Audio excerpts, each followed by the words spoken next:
Hello, you're listening to a preview of a premium episode of Blocked and Reported. This one is about the gays, right? We got some gays in there. We got some lesbians in there. We got some trans in there. Not so much on the bis. We're going to talk about Erin Reed and whether her statistics are accurate. And then Katie's going to tell me a bit about the gay rights history that led up to Stonewall. Yes, this is actually part one of a two-part series exploring the Stonewall Riots and Marsha P. Johnson. Friend of the pod. We're going to ask and answer the question, did she throw the first brick? Can't wait to find out about that. If you want to hear the whole thing, go to blockedandreported.org and become a premium subscriber.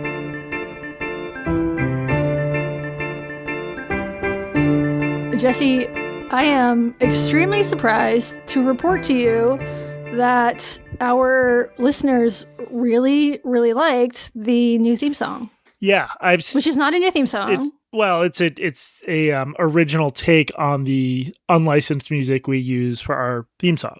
It's licensed. We licensed it. How much did it cost? I think $20 for a lifetime. This is why we have pretty good. That song, which I believe is called Lobo Loco, probably written by a computer even before the time of AI. People really like this remix, the remix that we played on our last, I guess it was our last Primo episode, which was made by a listener of ours named, do you remember his name? Was it Steve? John? No, but we should probably provide his name here. We can check. Okay. I'm searching for Steve. Techno... Remix. Search remix. Nope, that's from 2024. Okay. I can query my inbox. A listener sent. Wait, do you have an AI in your inbox? I thought you took that out. Google Mail. Google Mail has it. Wait. Just try to ask a question. Where do you ask it? In your search box. Really? Yeah. Okay. A user named, stage named Jeff Truly. Jeff. Wow, I didn't realize that technology existed. I might not have that turned on. Okay, so yes, this song was by Jeff Truly. People really liked it. And I'm wondering... They truly liked it. And I'm wondering, should we make this permanent? Should this be the theme song for just the Primo episodes? Should we make it permanent? I think the listener should decide. I agree with you. So I think we should do a poll. Okay. Can we do a poll within like a regular Substack post? Or does it have to be a separate post? I think you can insert, let's say this. Okay. And we're this is really exciting. We don't know how it's going to go down. I think when you build this post, and Katie's the one who builds a post, so complaints go to her. Yeah. I think there's like an insert poll option. Okay. But if there's not, we'll send it out as a separate. Okay. And we should, the third possibility should be like, in the comments. We'll sometimes do one, sometimes do the other. You think that? Or are we just picking one? No, let's not. I'm saying I think that for the Primo episodes, go with the remix, and keep the original for the original episodes. I think that, yes, that's a good idea. We should probably play a clip of it here just so people get another taste.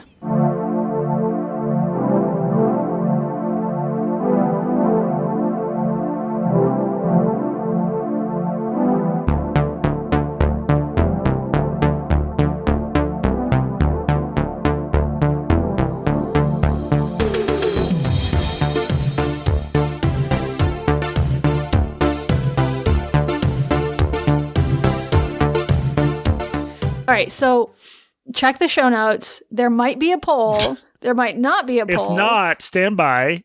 And wait for a poll to hit your inbox. Right. Okay. So we've got it. It's worked out. If that doesn't work, we'll send out paperback. Mail, or do they need to show IDs? Fax. Okay. With that important business out of the way, Jesse, I have a slight correction on a prior episode.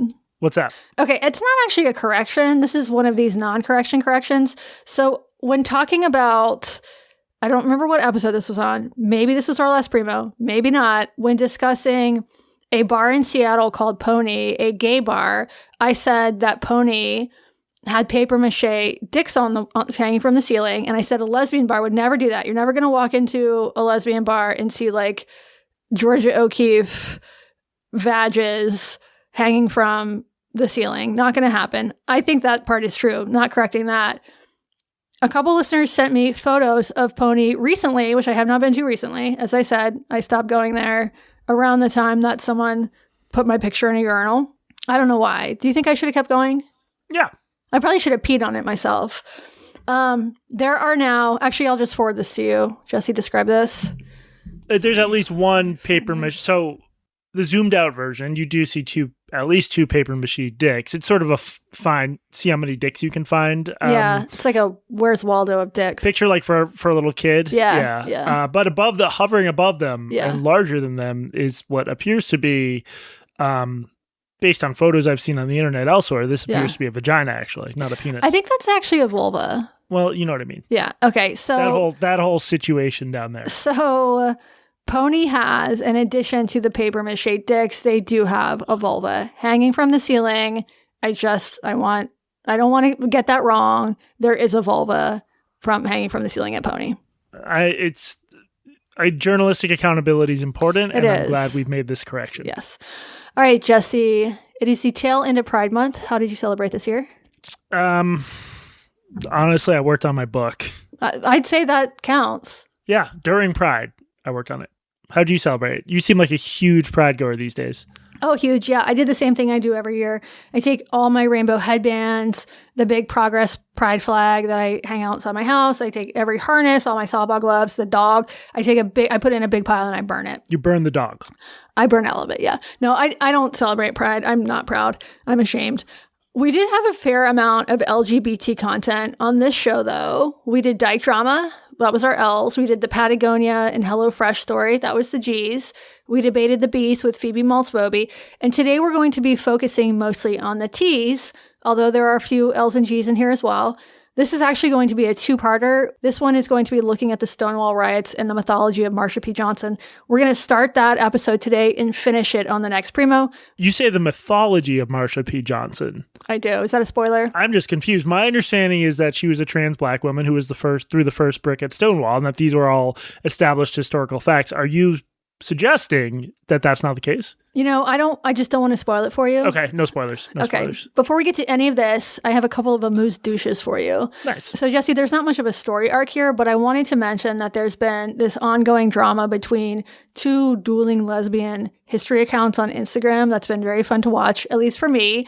So if you search lesbian herstory on Instagram, not history, herstory, you'll find two accounts that sound almost identical but are at war with each other. So first, there's at Lesbian Herstory Archives. That's the Instagram account for the actual Lesbian Herstory Archives, which is a real physical archive located in Brooklyn. You should go there. Or you do go there, don't you? Yeah, frequently. Their bio on Instagram describes it as the original archive and says they, quote, welcome all lesbian identities, which our listeners probably don't need a decoder for, but that means that these lesbians are penis inclusive. Their lesbianism includes girl dick. And as you might imagine, this pivot to penis hasn't been welcomed by all lesbians. So I talked to a woman last week named Liza Cowan. This is for our Marsha P. Johnson episode. It was unrelated to the Lesbian Herstory Archives. But Liza started a magazine in the 70s called Dyke, a quarterly of lesbian culture and analysis. I actually have a copy that she sent me a few years ago. And Liza mentioned that she took her own archives out of the Lesbian Herstory Archive a while back. And I think that partly has to do with the whole lesbians are inclusive of penis thing. So not a universally appreciated stance. And the other Lesbian Herstory account, that's at lesbian_herstory, they have a more rigid definition of lesbian, one that only includes females. You can probably see where this is going, but over the last few weeks, there have been a flood of posts on my timeline warning people that the second Lesbian Herstory account is TERFs and to unfollow. I have so far declined. If this is a long-standing policy difference, what suddenly got people mad at them? So a few things. Basically what happened is that the newer Lesbian Herstory account started posting things along the lines of like, lesbians don't like dick, and telling lesbians to like dick is abusive. At one point, they posted a DM they got from a follower that was complaining about trans activists and allies telling women they should, quote, be happy with organic strap because it's the same as a toy. This was a new term for me, organic strap. Have you heard that one? I mean, so it's like a strap-on, except the person just has a penis. It's a penis. Okay. So that's what's going on with the she-hers, fighting over penises. Now let's move to the T's. So Jesse, did you see this New York Times Father's Day column? This was published on Sunday. by a trans man named Zach Ellums. It was called "To My Daughter, My Gender Was Never Complicated." I think I saw a lot of people were mad about it, and that instantly made me not interested in reading it. That's not a knock on maybe it's incredible, but I don't know. I feel bad. I had like a profound wave of not caring. Well, I'm forcing you to care. No, I know. I mean, it's force me to care, Katie. Go for it. Okay, let's read. So it's a cartoon. Let's read a few of the panels, or I'm going to ask you to read a few of the panels. This is "To My Daughter, My Gender Was Never Complicated." Text by Zach Ellums. Illustrations by Hannah Jacobs. You need a thick skin to be a parent. It's a kid yelling at her dad, "You're slow because you're old." I've been living as a trans man since I was 18 years old, but when my wife and I had Elliot, I had to learn how to be a trans dad. The kid's in the pool with the dad and yells, "Hey, Dad. Hey, Dad, how did you grow a mustache if you were a lady?" I wasn't out to everyone as trans, but with Elliot, I had to learn how to talk about it. And he's showing her photos in a photo book. "Oh, you look really different. Yeah? Yeah, you look cool. Then or now? Then." Okay, I'm going to skip forward a little bit. There's a bunch of panels where Zach is having conversations with his daughter. So like in one panel, the girl is hanging from the monkey bars, and she says, "I want to grow a beard when I grow up." And someone says, "You can't grow a beard. You're a girl." And the girl says, "My dad did, and he was a girl." So the story is of the daughter basically continually outing the father as trans to other people. And like in one part, she's at a bakery and she points to a sign that says Eclair and says, "That's what my dad used to be called." I guess his name was Claire. And it was just what I found completely non-objectional recounting of what it's like to have a child who has this sort of very typical childlike inability to lie and keep shit private. Like it's a very specific experience because Zach Ellums is a trans dad, but he's relating a very universal experience. Yeah, but that's also not even. I mean, the like quote unquote outing thing is only a small part of it. It sort of has a totally broader, sweeter point about this kid helping the dad feel confident in himself. Yes, I found it very cute. I was not offended by this whatsoever, but you would have thought on Twitter from the response on X that the New York Times had published a cartoon about a father like force feeding his child puberty blockers or trying to convince the world that he literally fathered the child out of his girl balls. It was just a completely hysterical reaction. So here was Katie Miller, wife of Stephen Miller. Jesse, click this one. The New York Times published cartoons about being a trans dad for Father's Day. This is how they envision corrupting our children. I don't see how you could read this and then get there. Right. Here was Alex Berenson, former New York Times writer, COVID radical. "I want to congratulate New York Times for perfectly capturing how the cultural elite view men and fatherhood this Father's Day. Yes, to the Times, being a dad is something you do to feel better about having your tits cut off. Cannot make this up." What? There is nothing in this cartoon that indicates that the author wanted a kid to feel better about having his tits cut off. Is it possible that he just wanted to be a parent? Is that possible? Well, there's a follow-up tweet. "Want a real defense of fathers and what they mean this Father's Day? Hint, fatherhood is not a journey of self-actualization for trans quote-unquote men. Try the Fatherhood Manifesto." And then Alex Berenson is selling his own book. Yeah. Right. So, yeah, Matt Taibbi was complaining about this incessantly. Look, people like Katie Miller and Alex Berenson might not like that adults are allowed in this free country to both transition and have children, but they are. They're also allowed to write about their experiences, and it doesn't take away from biological males for the New York Times to publish a column by a trans man on Father's Day. But people were so offended that this was published on the most sacred of BBQ holidays. It was very much in during Pride Month. And on the day I text my dad HFD with no explanation point because that seems like enough. Everyone stop being such babies about this. The cartoon hurt no one. The hysteria is very woke. Yeah, it's just sort of right wing. It's the same thing. I don't like it's right. It's woke right. Yeah, I mean, this is what I mean. That's why when I saw the wave of outrage, I just sort of got tired. There's completely important things to discuss and to debate involving sex and gender, which we have done ad nauseum. It's like a cartoon in the New York Times. Yes, this is the people should read the cartoon. I will link to it in the show notes. It is cute. it is a cute cartoon about kids being sociopaths. That's what it is. And I'm kidding about that. The kid isn't a sociopath, just like a very honest child. That is what it is. It's like, this is universal. Come on, people.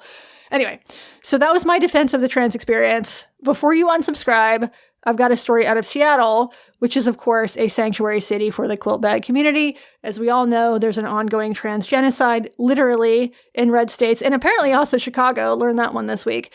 And this trans genocide has led to tees flocking to places where they feel safe. And so this spring, a group in Seattle announced that there were so many trans people coming to town that it constituted a true emergency situation. And no, I'm not talking about Moms for Liberty outraged by Drag Queen Story Hour, and I'm not talking about TERFs outraged about organic straps as a women's spa. This emergency came via Seattle's LGBTQ Commission, which sent a letter to the mayor, the city council, and the city attorney, warning that the never-ending stream of trans refugees is going to cause problems. So, Jesse, please read this excerpt. Due to the rapid influx of US LGBTQIA plus persons, why are gay and bi people included in this? I don't even understand. Anyway, seeking refuge in Seattle for increased safety needs, civil rights protections, and access to essential services. The Seattle LGBTQ Commission formally recommends that city leaders declare a civil emergency that ensures an effective and empathetic response to protecting these internally displaced persons, IDPs, at a time of urgent crisis for our community. What does a civil emergency mean in practice? So under Seattle's municipal code, if the mayor declares a civil emergency, it basically means they have access to emergency funds and they can direct city personnel and resources to address it without going through the usual bureaucratic process. So it's a shortcut. Like the mayor declared a civil emergency during COVID and during the BLM protest, and the Seattle LGBTQ Commission is asking the mayor to invoke the same thing for this influx of trans refugees, who I assume will be arriving in art cars from Texas. And according to the letter, this situation is really dire. They say 43% of the trans and gender nonconforming population has considered relocating to a new place. Although, who hasn't done a little late night Zillowing to cheap Midwestern towns a night or two? They also said that at least 400,000 trans and gender nonconforming people have already moved states for political reasons. Yeah, and which that number comes from where? Erin Reed's Substack, which they cite in the letter. So, Jesse, why don't you give people a little background on Erin Reed? I mean, there's this concept I find very useful of highbrow misinformation. So much of like the debate over misinformation, I think is sort of framed in this default way where misinformation is mostly a problem on the right, but highbrow misinformation is basically, the sorts of misinformation that spreads in educated lefty places. And Erin Reed, who's a trans activist and a writer, has a very successful Substack that very successful. Maybe one of the. That's it. That's all you get for the preview, you freeloader. If you want to hear the rest, go to blockandreported.org and become a premium subscriber. Thanks. Bye.